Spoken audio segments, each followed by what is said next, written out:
বন্ধুরা আজকে একটা নতুন রেসিপি নিয়ে আসলাম তোমাদের সামনে। আশা করছি তোমাদের ভালো লাগবে, পুরো ভিডিওটা দেখবে, তারপরে কমেন্ট করবে যে কেমন হয়েছে। চলো সবার আগে বলবো কেমন আছো তোমরা সবাই। আশা করছি ভালোই আছো, আমিও ভালো আছি। তো আজকে যে রেসিপিটা আমি তোমাদের সাথে শেয়ার করতে চলেছি এটা হলো শুটকি রেসিপি। দেখো আমি আলু দেখিয়েছি, বেগুন দেখিয়েছি, শুটকি দেখিয়েছি, সব কিছু দেখিয়েছি তোমাদেরকে যে আমি কি রান্না করছি।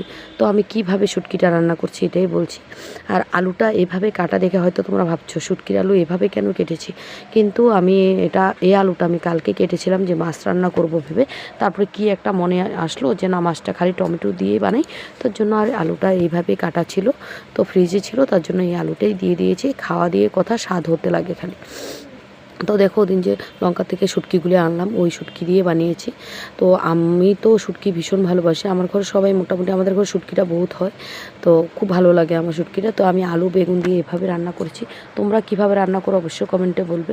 আমার কিন্তু শুটকি চাটনিও খুব ভালো লাগে আর শুটকি এভাবেও ভালো লাগে। তো আজকে একটু জল দিয়েছি শুটকিটাতে, জলটা একটু ফুটিয়ে গেলে তারপরে আমি আর কি শুটকিটা দিয়ে দেবো। আর শুটকিটা দেখো পুরো গুঁড়া গুঁড়া হয়ে গেছে।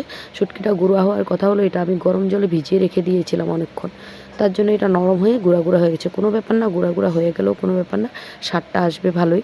তো তোমাদের কেমন লাগলো ভিডিওটা অবশ্যই তোমরা কমেন্টে বলবে। আর কে কে শুটকি ভালোবাসো অবশ্যই কমেন্টে বলে যাবে।